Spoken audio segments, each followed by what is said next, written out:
Did you think growing a painting business was going to be easy? I did, and I've helped hundreds of painting companies add millions and millions of dollars, but my gosh, was it a grind. I really wish I could have done things smarter to speed up results. So, to help making growing your painting business 10 times easier, here are 25 brutal truths about scaling a painting company I wish I'd known a lot sooner. Lesson number one is to invest in coaches and mentors and people who have been there. Have you ever noticed how the most successful painting contractors all have coaches or mentors? When I talk to companies doing 3 to 5 million a year, they all tell me the same thing.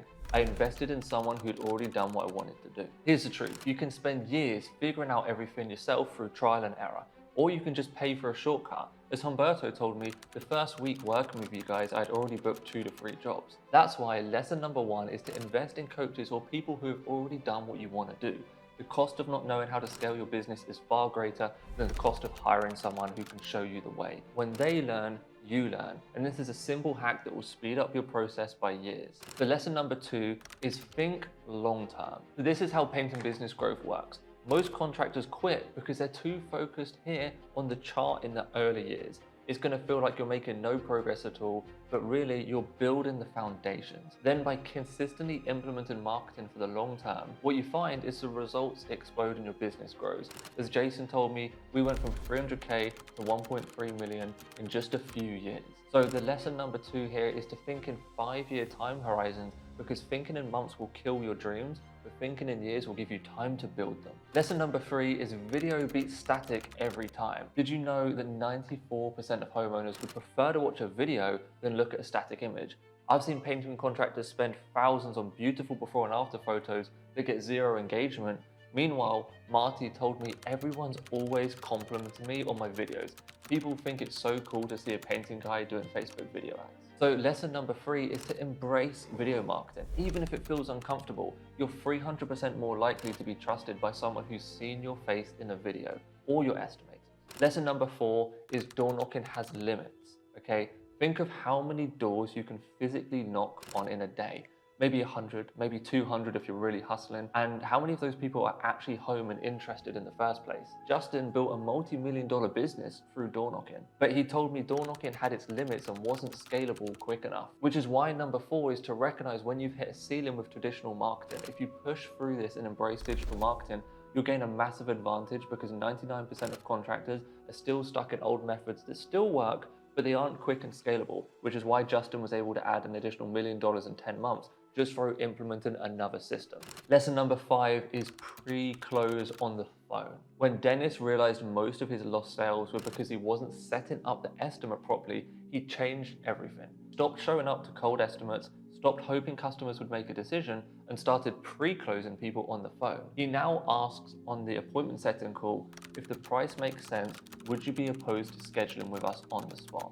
What this allows you to do is actually pre-qualify and pre-close people on the phone before you ever drive out to an estimate. When you get rid of your ego that everyone wants to work with me, your business becomes way more profitable when you put in systems. Lesson number six is profit margins matter more than revenue. So my friend went to meet one of the biggest painting companies in his area, and I asked him how it went. And he said it was strange. They're doing 5 million a year, but only keeping 8% profit. Meanwhile, they were doing 1.5 million a year with 50% margin. So lesson number six is to stop comparing yourself to others based on revenue. These guys do $1.5 million a year in the painting business with 50% margins, and they take 3 to 4 months off of the year because they only do exteriors. And as they told me, that will give us about $1 million in net profit, which is good for us. And as they told me, running their business like that is good for them and has built them a lifestyle business that they actually enjoy running. The grass is never greener on the other side, as you might think. Lesson number seven is hire athletes and not painters. Do you struggle finding a reliable team? Well, Quinn grew his painting company from 60 to 283K per month by hiring former athletes instead of other people with some experience. He told me that I'm looking for someone who has a sports background who can handle some adversity. Seeing this approach succeed will really inspire you to rethink your hiring process, even if it feels counterintuitive. People with sports backgrounds are competitive, they're hustlers, and they're very fast learners. And I would much rather have someone in the team that's willing to put in the work to make it happen than have experience but have this dodgy bad personality. So when you're hiring estimators or project managers or anybody for your team, keep this in mind. Lesson number eight is become a local celebrity.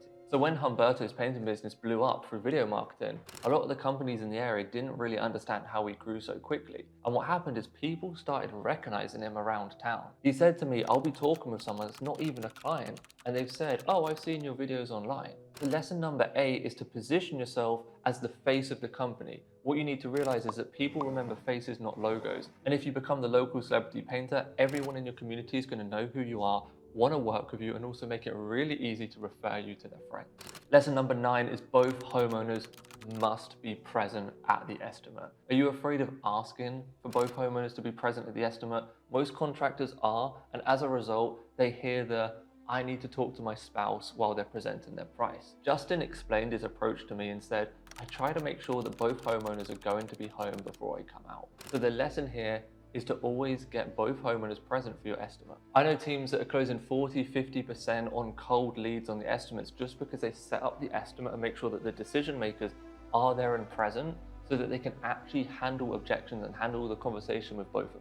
So the lesson here is to always get both homeowners present for your estimate. When you make this a standard practice, your close rate will increase drastically and improve your business. Lesson number 10 is focus on one marketing channel and go a mile deep on it. If you struggle for your time to grow your painting business, whatever you do, don't add more to your plate and try to go on LinkedIn, Twitter, Instagram, TikTok and try and add all this stuff in.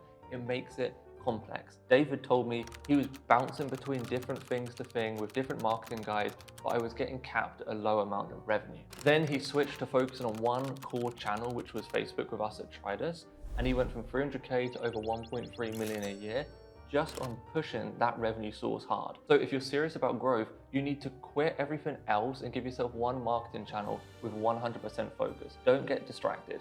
This is how you're going to be able to get results with focus. Lesson number 11 is block out time for marketing. So you probably always feel like you just don't have enough time for the marketing, but this is going to fix it. Get out your diary, get out your calendar, and every week block out a couple of hours, even 1 hour, no interruptions to focus on marketing. This could be recording videos, writing some copy, reviewing different pictures and before and after pictures, going out to projects, making sure you get good photos. You need to put some time into it because the time you put into your marketing and your brand is going to pay you in the long run. Now that might mean you need to sacrifice something else, but at the end of the day, we're here to grow a business. You need to focus on how to produce more revenue. So if you're serious about this, set aside some time in your calendar every week to dedicate towards what marketing, what do we need to record, what do we need to create, what do we need to put out into the universe to get project coming back to us. Lesson number 12 is improve your presence. Have you ever stopped to consider that the reason your estimates don't convert is because you make your customers feel kind of awkward and uncomfortable? I've worked with hundreds of painting contractors and this problem is way more common than you'd expect. The second you walk into someone's home, they judge you, and if you lack confidence, it hits your credibility and it makes you feel a little bit icky. You need to make sure you have a professional branded polo, maybe a branded hat. Don't show up in your painter whites or paint spill out everywhere. As much as you might think people want to work with someone that's doing the job, I promise you they don't, because the best, biggest professional painting companies don't have their estimators on the jobs. They are professional salespeople. You need to treat yourself as such. So lesson number 12 is to always, no matter how good you think you are, keep trying to improve your presentation skills, how you show up, because you're never going to be too good at this and there's always going to be an extra % to improve. So lesson number 13, they don't know who you are. I assume people don't know who you are. You might be getting too comfortable with some of your conversations with customers because this is something you do on a daily basis. Most contractors forget that 99% of homeowners have never heard of them, so they don't trust them and they don't have any idea at all if you're even credible or trustworthy. So you need to build this into your marketing, into all of your approaches, to make sure that you're building in trust, you're building in reputation, to help people get to know who you are. The mistake people make is they talk to them like everybody should already know everything about you because you do these conversations on a daily basis. For your estimates for your customers, this might be the first time they're talking about something. So talk to them like you're teaching them stuff, like you're trying to build trust, you're trying to build credibility. And this is why lesson number 13 is to always assume the customer has no idea who you are, so give them as much information as you can to build up your credibility. This can come through emails, content, flyers, whatever it is. Lesson number 14, it's about them. It's about the customer. It's not about you. Never expect just because you think something's good, it's going to automatically be the perfect fit for your customers. I mean this in a marketing sense. Just because you think, oh, this is really cool, the way I'm saying this is good or what I'm putting out is good, it doesn't matter what you think. What matters is what your customers think and how the market responds. So it's really good to try and test stuff and consistently put stuff out into the market and feel what works and what doesn't. But you have to be smart enough to listen back from the market and understand this resonated, this didn't resonate, people are clicking on this, there must be a reason. Talk to your customers about what they want to hear. Don't talk to them about all this painting jargon and lingo that they don't understand. Talk to them about the pain points they're having and the benefits and outcomes they're going to have. Alex Hormozy talks about this a lot. You don't talk about how the flight is going to be. Going to Hawaii, going through security, doing your luggage. You talk about what Hawaii is like, the end destination. So do that when you're having conversations with customers. Lesson number 15 is to always make sure you're the last estimate. You might have heard people say that to win more jobs, you need to be the first estimate, and they're right, maybe sometimes. The thing is, being the last estimate, that's the real game changer.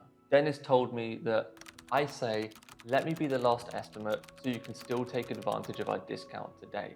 So what he does is he actually provides an on-the-spot discount for people to move forwards. So by making sure that you position yourself as the last estimate, it allows you to compare quotes, it allows you to kind of compare apples to apples, and it gives them the ability to honor the on-the-spot discount if you show up last. So give yourself the advantage of always seeing all the other quotes first, otherwise you're going to remain in this dark spot competing against stuff you don't even know what's going on. Lesson number 16 is look beyond just the painting niche. Here's how I blew up a painting company using this lesson. A few years ago, everyone in the painting niche was making the same mistake, focusing on only price and quality. So instead of copying what everyone else was doing, we researched adjacent niches like home improvement, remodeling, and found that convenience and speed were bigger selling points, like one-day baths, for example. So meanwhile, in the painting world, everyone was just talking about quality. We switched our messaging to focus on how quickly and convenient we could transform their home. And 5 ads in, we generated hundreds of thousands in revenue just from this approach. The key, don't just blindly copy the niche and copy everything people are doing, because there's always a very good chance that everyone's making the same mistake too, and there's something in an alternate world or niche or universe that can be applied here. So lesson number 17 is focus on packaging. What part of your estimate should you spend the most amount of time on? Most painting businesses, it's not the walkthrough, it's not the measuring, it's not the figuring out the pricing. You need to spend 10 times more planning your presentation and how you're going to deliver the quote, understanding the pain points and the drivers behind why someone wants to actually do the project, so you can relay this into your language and communication like ammunition that you're shooting back to the customer. And bring resources as well. Justin brings a client manual to every estimate. He said that I take a manual with photos, warranties, and guarantees so that they can sit and look through that while I'm out building the estimate. So again, going back to like credibility and trust, you're building that while you're out putting the estimate together. Now, of course, the price needs to be competitive too, but in today's market, sales process and how you present yourself is what's going to get the sale, not the price of your project. Lesson number 18 is speed to lead is critical. Respond to leads within 5 minutes or you lose 80% chance of getting them booked in. When my clients shift their focus to immediately responding to leads, their close rates exploded and their businesses started growing hundreds and hundreds of thousands to millions of dollars a year. And this is really just from actually servicing people. Goes back to one of the other points with speed. Quinn even said, I usually reply within the first 60 seconds and I have that appointment booked within 5 minutes. Some of you guys are getting back to people hours later. It's just not going to cut it anymore. The lead, of course, needs to be qualified, but in today's competitive space, speed and experience is critical. So lesson number 19 is learn from your failures. It's okay to fail. You fail forwards. You know that one word in your estimate can be the difference between a $1,000 or a $10,000 job. And the thing is, you know that doing one thing slightly different in your sales process could be the difference between closing a $10,000 job, a $30,000 job, or losing it. So don't be afraid to practice, whether it's different language patterns, it's different ways of closing, different objection handling, different ways you present the estimate, even if it's different ways you talk in your marketing and how you present yourself in videos. The great thing about lesson number 19 is learn to love your losses, because those failed estimates, the failed sales processes are things that you learn from to improve. And if you're not trying and testing and trying to improve, how can you get any better? The ones that win the fast are the ones that fail and test the fast. And lesson number 20 is consistency pays off. Be consistent. Imagine spending 10 hours a day, 7 days a week building your painting business and then doing that for 11 months in a row, only for every single month to be a struggle.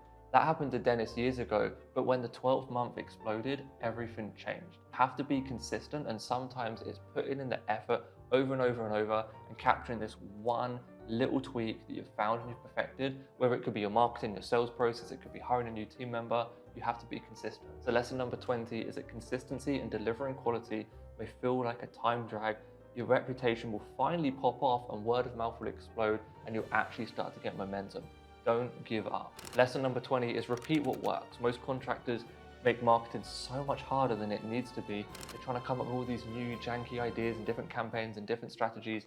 Lesson number 21 is going to save you hours and you get more leads because all you need to do is just repeat what already works. It's already out there in the market, but you can just tweak it a little bit to be your variation. Homeowners won't go, oh, it looks like the same sort of offer, because they actually like what's familiar to them. They trust it.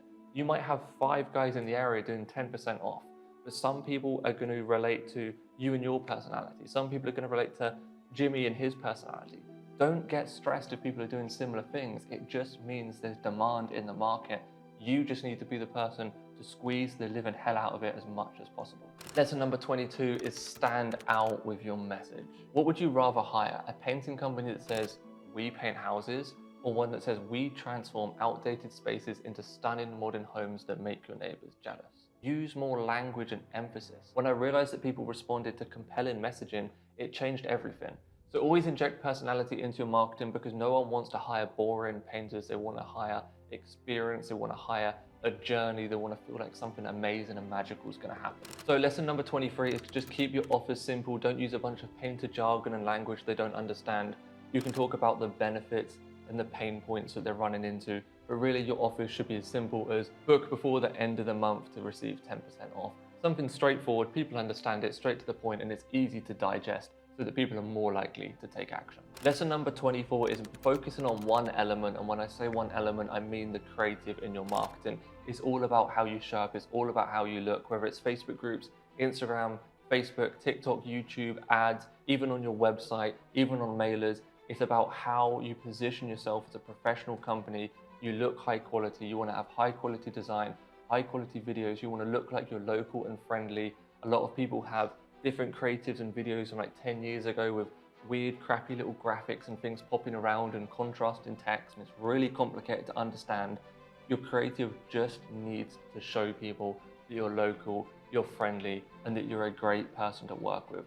So even if it's in your mailers, make sure you position yourself friendly, put a picture of you and your family on there, say, hey, this is a family, I have 3 kids, this is how long we've been living in the community, we want to be able to service you. Just make it feel local, focus on the creative, don't overthink everything else, it's going to go a long way for you.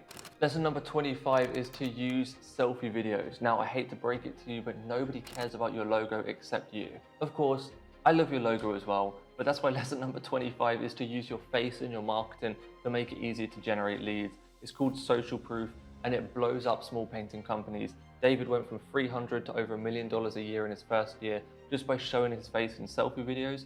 People want to work with people. They don't want to work with these big faceless corporations. It makes it so much easier to trust you.